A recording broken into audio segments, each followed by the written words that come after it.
coaching classes. To get more videos, please subscribe this channel. So today we are going to learn the excessive use of excessive use of the communication technology is affecting on the social health.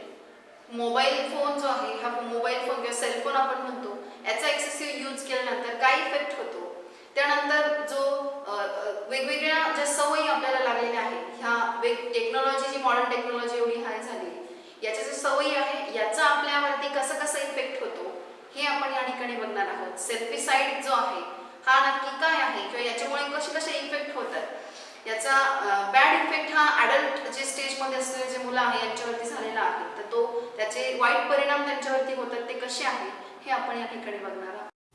Okay, cyber crimes कशा प्रकारे cyber crimes होतात म्हणजे जेव्हा online असेल किंवा कम्प्युटरद्वारे किंवा इंटरनेटद्वारे लोकांना फसवण्याचं काम ज्या ठिकाणी केलं जाते किंवा ज्या पद्धतीने केलं जातं त्याला सायबर क्राईम्स असं म्हणतात.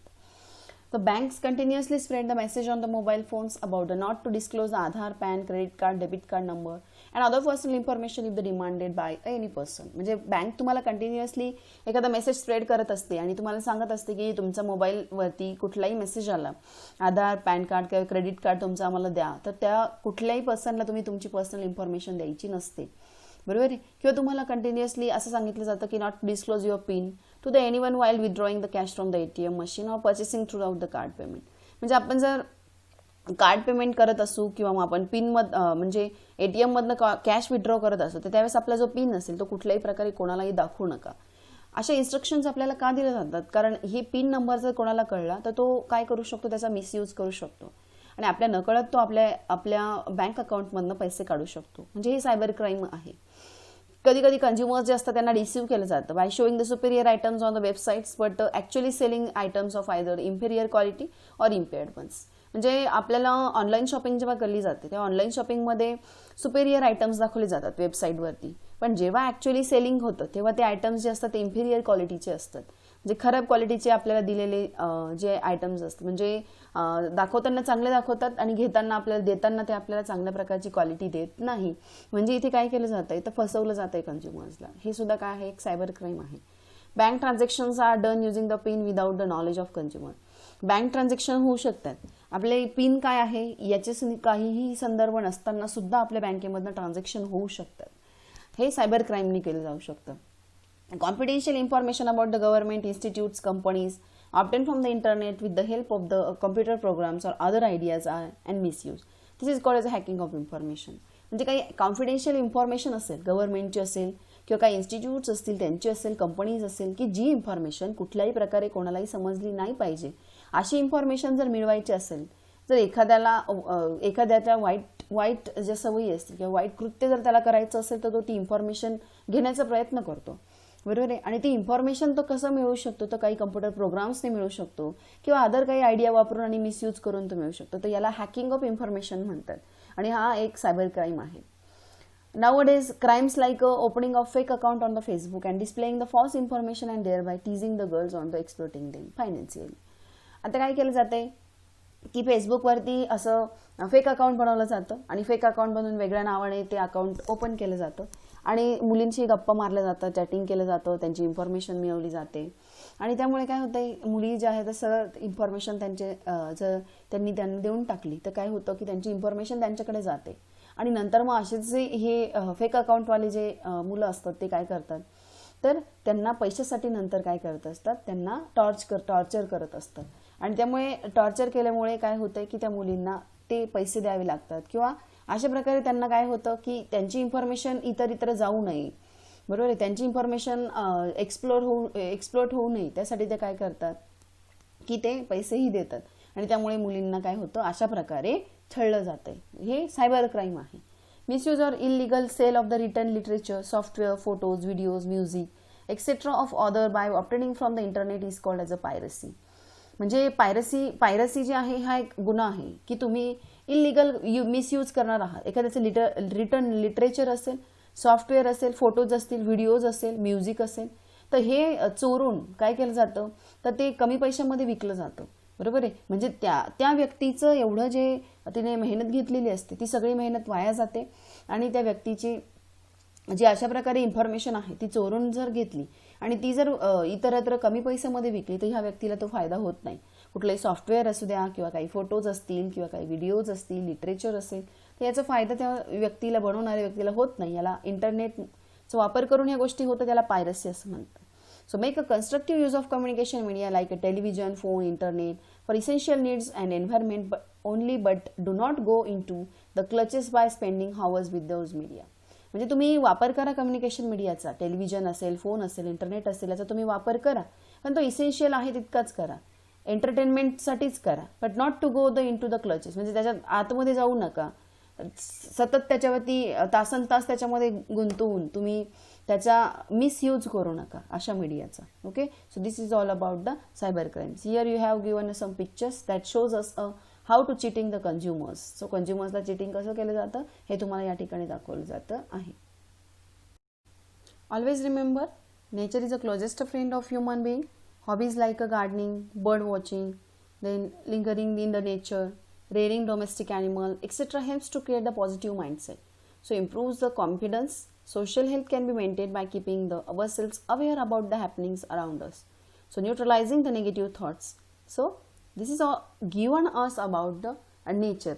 जे नेचर सुद्धा एक आपला फ्रेंड आहे ह्युमन बिईंगचा, आणि त्यामुळे गार्डनिंग सारखे ज्या हॉबीज असतात की आपण शेती करायला आवडतं, कोणाला काहींना बर्ड वॉचिंग करायला आवडतं, नेचरमध्ये फक्त फिरायला आवडतं, बरोबर आहे, डोमेस्टिक ॲनिमलचं बघायला आवडतात.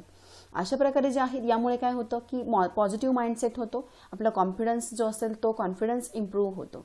आणि सोशल हेल्थ जे आहे याच्यामध्ये आपल्याला जर मेंटेन राहायचं असेल, आपल्याला जर सोशल हेल्थ आपली जर मेंटेन ठेवायची असेल तर we have to keeping ourselves aware about the happenings around us. आणि आपल्याला आपल्या अवतीभोवती काय होतं याबद्दलची जाणीव ठेवली पाहिजे. त्यामुळे आपले निगेटिव्ह थॉट्स काय होतात, न्यूट्रलाइज होतात. Then let's say some NGOs. So first is Unified Movement Against Tobacco. So Unified Movement Against Tobacco आहे. This movement has been started by 45 different well-known organizations like WHO, Tata Trust, etc. He Unified Movement Against Tobacco आहे. ही अशी 45 चांगल्या प्रकारच्या ऑर्गनायझेशनने बनलेली एक moment आहे. ही मोमेंटमध्ये WHO, Tata trust सारख्या ज्या ऑर्गनायझेशन्स आहेत त्या पार्टिसिपेट आहे. This movement is active for the controlling the tobacco consumptions and providing the guidance to actives against the tobacco. So इथे तुम्हाला काय केलं जातं की या कंट्रोलिंग टोबॅको कन्झम्पशन जे आहे ते त्या टोबॅको कन्झम्पशनचं कंट्रोलिंग कसं करावं या संदर्भात गायडन्स प्रोव्हाइड केला जातो. आणि टोबॅकोच्या अगेन्स्ट असलेली ही एक ॲक्टिव्हिटी आहे की जी काय करते, टोबॅकोला विरोध करते आणि त्याला टोबॅकोला कन्झम्पशन करतात त्यांना गायडन्स प्रोव्हाइड करत असते. So this is then second is the Salaam Mumbai foundation, second NGO. This organisation runs the program in the various schools in Mumbai to empower the children living in the slum area in the field of education, sports, arts and business. आता ही जी एक organisation आहे ही काय करते, ही अशा प्रकारे काय करते, स्कूलमध्ये जाते. मुंबईच्या जवळपास असलेल्या सगळ्या स्कूलमध्ये जाऊन ह्या ऑर्गनायझेशनने काय केलं की प्रोग्राम रन केला.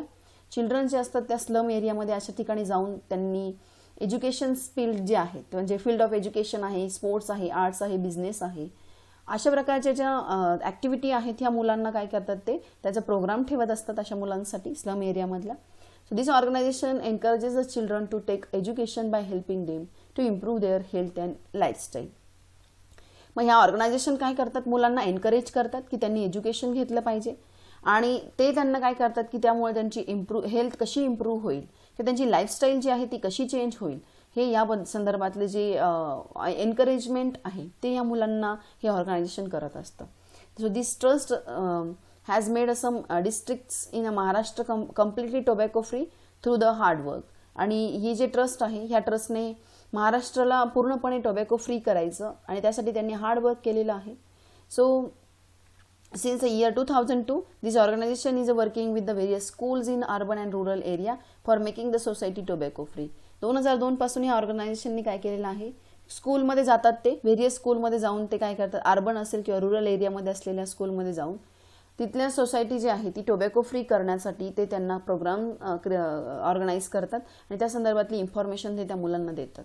So this programme is being implemented with the help of government in about 200 schools in Mumbai and 14,000 schools in the rest of Maharashtra. म्हणजे गव्हर्नमेंटच्या मदतीने ही जी संस्था आहे या संस्थेने काय केलं तर यांनी हा प्रोग्राम हा मुंबईमधल्या 200 शाळांमध्ये आणि मुंबईच्या बाहेर 14,000 शाळांमध्ये यांनी हा प्रोग्राम त्यांचा राबवलेला आहे. So the oath of freedom from the tobacco is taken in a every school as per the government letter. आणि मग गव्हर्नमेंटच्या लेटरनुसार टोबॅको फ्री स्कूल झालं पाहिजे आणि प्रत्येक स्कूलमध्ये या टोबॅको विषयीची माहिती ते दिली जातात. सो हे काम हे सलाम मुंबई फाउंडेशन करत असतं. देन गव्हर्नमेंट स्कीम असतात काही, फोन नंबर्स किंवा हेल्पलाईन नंबर्स असतात, are published in the newspaper to help the children to distress or facing any type of problem. So children contact the helpline and narrate their problems and proper help and guidelines are offered to the children. आता काही children's असतात त्यांना त्या चिल्ड्रनला काय होतं की समजा घरामध्ये त्यांच्यावरती अत्याचार केले जातात, काही डिस्ट्रेस असतात, कुठल्याही प्रॉब्लेमला ते जर फेस करत असेल तर गव्हर्नमेंटचे स्कीम असतात की यामध्ये फोन नंबर किंवा हेल्पलाईन नंबर दिलेले असतात जे न्यूजपेपरमध्ये पब्लिश केलेले असतात. जर मुलांनी अशा प्रकारे ह्या हेल्पलाईन नंबरवरती जर त्यांनी कॉन्टॅक्ट केला आणि त्यांचा जो प्रॉब्लेम आहे तो जर सांगितला त्यांना प्रॉपर हेल्प आणि गायडन्स मिळू शकतो अशा मुलांसाठी. तर अशा गव्हर्नमेंटच्या स्कीम ह्या ठिकाणी राबवलेल्या असतात. So this is helps us to improve our social health. So these are the different NGOs that helps to the students or helps to the children that are from the rural area and that give the information about the some social health. Electronic media is also misused by spreading the derogatory message, spreading vulgar pictures and inflammatory statements. Electronic media जो आहे याचा आणखी वेगवेगळा misuse केला जातो की काही derogatory messages असतील किंवा काही वल्गर पिक्चर असतील हे सेंड केले जातात, इम्प्लिमेंटरी स्टेटमेंट्स सेंड केले जातात.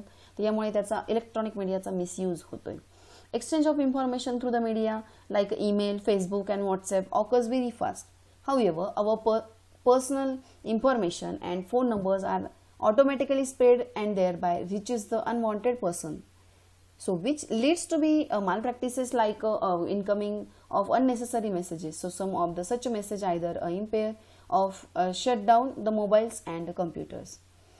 So काय होतंय तुम्हाला माहिती का, एक की जेव्हा आपण इलेक्ट्रॉनिक मीडियाचा वापर करतो यामध्ये ईमेल असेल, फेसबुक असेल, व्हॉट्सॲपवरनं आपली इन्फॉर्मेशन खूप फास्टली सेंड होते. पण असं होत असताना आपली पर्सनल इन्फॉर्मेशन किंवा फोन नंबर जे असतात हे ऑटोमॅटिकली स्प्रेड होत असतात. So thereby reaches unwanted person. समजा ते जर अनवॉन्टेड पर्सनला रीच झाले, त्याला जर ते मिळाले तर त्याच्यावरती कुठल्याही प्रकारे अननेसेसरी मेसेज सेंड करू शकतो. असे अननेसेसरी मेसेज तो सेंड करू शकतो की कधी कधी त्या असा मेसेज जर आपण आला आणि तो ओपन केला तर आपला मोबाईल डायरेक्टली शटडाऊन होऊ शकतो की आपलं कम्प्युटर डायरेक्टली शटडाऊन होऊ शकतं. म्हणजे अशा प्रकारचे व्हायरसेस तयार करून ते मेसेजमधनं पाठवण्याचं काम हे असे अनवॉन्टेड पर्सन्स करतात. म्हणजे समजा मी एखाद्या व्यक्तीला जर व्हॉट्सअपद्वारे एखादा मेसेज पाठवला आणि तो मेसेज पाठवताना समजा तो दुसऱ्यालाच मिळाला, बरोबर आहे, आपला मेसेज त्या आपल्याला पाहिजे त्या व्यक्तीपर्यंत जातो, पण मध्येच एखाद्याने तो कॅच करून घेतला तर तो इन्फॉर्मेशन तो मेसेज आपल्याच नावाने त्या व्यक्तीला जातो, पण त्याच्यामध्ये याने काय केलेलं असतं, चेंजेस गेलेले असतात. अशा प्रकारचे चेंजेस करतो काही व्हायरस त्याच्यामध्ये, अशा प्रकारे तो इंटरप्ट करतो की त्यामुळे काय होतं की त्या जाणाऱ्या व्यक्तीला आपल्या नावाने मेसेज जातो आणि त्याच्या मोबाईलमध्ये कुठल्याही प्रकारे हा व्हायरस काय होतो, एंटर होतो किंवा कम्प्युटरमध्ये. म्हणजे अशा प्रकारचे क्राईम्स जे आहेत ते या ठिकाणी घडतात. So all above mentioned incidences are example of the cyber crime. हे सगळे सायबर क्राईमचे एक्झाम्पल आहे. So committing such crimes is also a mental illness. अशा प्रकारचं सायबर क्राईम कमिट करणं हे एक मेंटलपणाचं लक्षण आहे, एक मेंटल इलनेस आहे, तो एक मानसिक आजार आहे. So later on the criminal also has to face the mental stress. आणि त्यानंतर त्या व्यक्तीला सुद्धा जेव्हा तो अशा प्रकारचं सायबर क्राईम करतो त्यानंतर त्याला मेंटल स्ट्रेस हा मोठ्या प्रमाणावरती त्याला अनुभवावा लागतो. Cyber crime unit has been newly launched in the police department. Police डिपार्टमेंटमध्ये सायबर क्राईम हा न्यूली लॉन्च झालेला आहे. Cyber crime experts collect the details. Cyber क्राईमचे जे एक्सपर्ट्स असतात ते डिटेल्स कलेक्ट करतात, इन्व्हेस्टिगेट करतात आणि सायबर क्राईम आहे thereby find the criminal with the help. आणि अशा पद्धतीने हेल्प ऑफ द इंटरनेट हे काय करतात, सायबर क्राईमच्या मदतीने क्रिमिनलला शोधत असतात.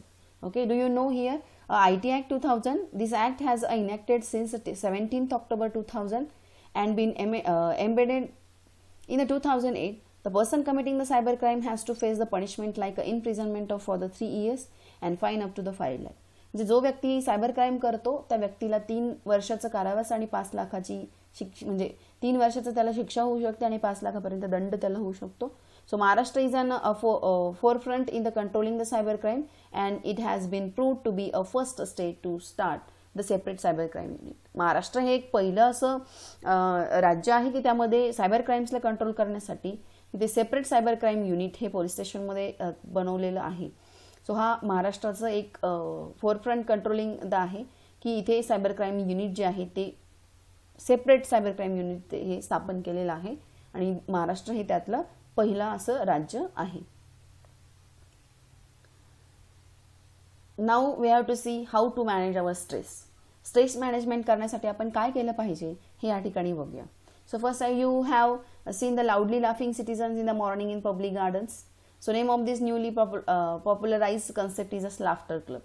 So these people relieve their mental stress by laughing loudly. तुम्ही बघतात कधी कधी गार्डनमध्ये लोक जे असतात ते म्हणजे सिनियर सिटीजन्स असतात ते जोराजोरात हसतात, बरोबर आहे, पब्लिक गार्डन्समध्ये. तर याला म्हणतात लाफ्टर क्लब. आणि हे काय होतं की अशा प्रकारे हे लोक तिथे येऊन जोराजोरात हसून काय करतात, त्यांचा मेंटल स्ट्रेस जो असेल तो काय करतात, कमी करत असतात. Various ways of expressions like establishing the communication with the friends, peers, cousins, teachers, and more importantly parents. Noting down our feelings, expressing our feelings with the near and dear ones helps to relieve the stress. आपण आपली stress relieve करण्यासाठी काय करू शकतो, तर आपल्या जे जवळचे आहेत त्यांच्याशी आपण कम्युनिकेशन करू शकतो. आपले फ्रेंड्स असतील किंवा आपल्या आजूबाजूचे असतील, बरोबर आहे, कझिन असतील, टीचर्स असतील किंवा आपले पॅरेंट्स असतील, तर यांच्याशी आपण काय करायचंय, तर यांच्याशी आपण आपलं कम्युनिकेशन करायचं. त्यामुळे आपण स्ट्रेस घालवू शकतो किंवा आपल्या फिलिंग्स आहेत त्या नोट डाऊन करू शकतात. आपले एक्सप्रेशन फिलिंग जे आहे ते कोणाला तरी आपण आपल्या नियर डियर जे असतील यांना आपण काय करू शकतो, ते सांगू शकतो. त्यामुळे आपली जी स्ट्रेस असेल ते रिलीव्ह होऊ शकते. किंवा तुम्ही काय करू शकतात, firstly the hobbies like material collection. तुम्ही तुमच्या जे हॉबीज असतील त्या समजा मटेरियल कलेक्शन असेल, फोटोग्राफी असेल, रीडिंग असेल, कुकिंग असेल, स्कल्पचरिंग असेल, ड्रॉइंग असेल, रंगोली असेल, डान्सिंग असेल, अशा प्रकारचे जे तुमचे हॉबीज आहेत ते तुम्ही हॉबीज करू शकतात. या काय होतात की this helps to properly utilise the free hours. अशा प्रकारच्या हॉबीजचा जर आपण त्या जपत असू तर त्यामुळे काय होतात की आपले जे फ्री हावर्स असतात, ज्यावेळेस आपल्याला काही काम नसतं त्यावेळेस आपण काय करू शकतो, हे फ्री हावरमध्ये जर हे काम केलं तर त्यामुळे आपलं जे diverting energy and mind towards the positive thinking, त्यामुळे आपली जी एनर्जी असते किंवा आपली जी माइंड असतं हे अशा प्रकारच्या पॉझिटिव्ह थिंकिंगकडे डायव्हर्ट होतं. त्यामुळे निगेटिव्ह थॉट्स ऑटोमॅटिकली न्यूट्रलाइज्ड होतात. त्यामुळे आपल्या मनामध्ये आलेले जे निगेटिव्ह थॉट्स असतात ते न्यूट्रलाइज्ड होतात आणि त्यामुळे आपल्या मनावरचा जो ताणतणाव असतो, जो स्ट्रेस असतो, तो काय होतो, रिलीव्ह होत असतो. Then learning and listening the music, singing keeps happy and drives away the stress. So music has the power of changing the mindset. So importance of outdoor games is unparalleled. So there are various benefits of sports like a cause. Physical exercise improves the discipline, interactions and tendency of unity. Loneliness is driven away and person becomes more social. म्हणजे इथे तुम्ही music ऐकू शकता, learning किंवा लिसन करू शकतात. Music जे आहे याच्यामध्ये माइंडसेट चेंज करण्याची पॉवर असते. म्युझिकमध्ये एवढी पॉवर असते की तो आपल्या कुठल्याही प्रकारचा ताणतणाव दूर करू शकतो. त्यामुळे तुम्ही गाणं ऐकू शकतात, म्हणू शकतात किंवा तुम्ही आउटडोअर गेम्स खेळू शकतात. आउटडोअर्स गेम खेळले किंवा स्पोर्ट्समध्ये जर तुम्ही असाल तर त्यामुळे काय होतं, याचा बेनिफिट असं होतं की तुमचं फिजिकल एक्सरसाइज पण होतं, तुम्हाला डिसिप्लिन येतं तुमच्यामध्ये, बरोबर आहे, तुमच्यामध्ये इंटरॅक्शन होतं किंवा टेंडन्सी ऑफ युनिटी होते आणि जो एकटेपणा तुमचा जो असतो तो तुमचा निघून जातो आणि जो पर्सन आहे तो जास्तीत जास्त सोशल बनतो. त्यामुळे तुम्ही आउटडोअर गेम किंवा स्पोर्ट्समध्ये असणं हे खूप गरजेचं आहे. असं असल्यामुळे काय होतं की तुमची जी या सगळ्या ज्या कन्सेप्ट्स आहे ह्या क्लिअर होतात. म्हणजे तुमची फिजिकल एक्सरसाइज होते, डिसिप्लिन तुम्ही होतात, तुमची युनिटी आणि म्हणजे टेंडन्सी ऑफ युनिटी तुमची वाढते, इंटरॅक्शन लोकांशी तुम्ही चांगल्या प्रकारे करतात, तुमचा एकटेपणा निघून जातो आणि तुम्ही जास्तीत जास्त सोशल बनतात. ओके. त्यानंतर तुम्ही काय करू शकतात, रेग्युलर एक्सरसाइज मसाजिंग करू शकतात.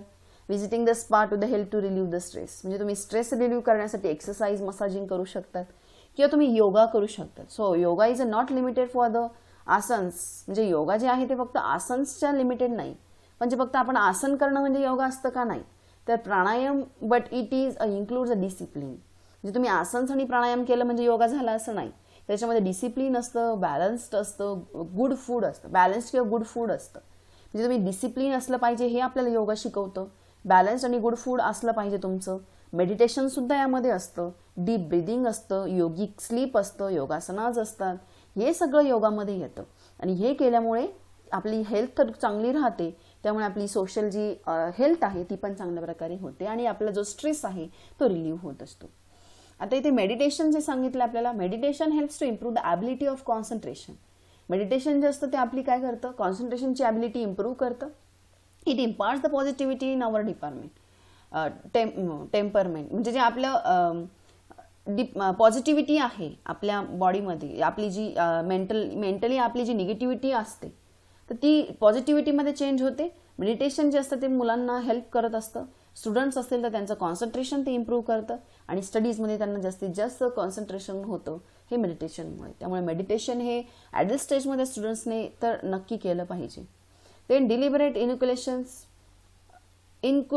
inculcations of the characters like time management, then planning of our own duties, and the decision power is nothing but the cultivating the social strong and ideal personality. म्हणजे तुम्ही काय केलं पाहिजे तर तुमचं time management केलं पाहिजे, प्लॅनिंग केलं पाहिजे स्वतःच्या ड्युटीजचं, बरोबर. तुमची डिसिजन पॉवर ही इतकी स्ट्रॉंग असली पाहिजे, बरोबर आहे.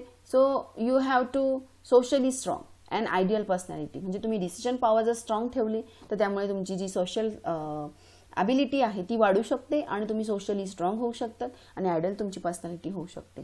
We have all the ways of manage our stress.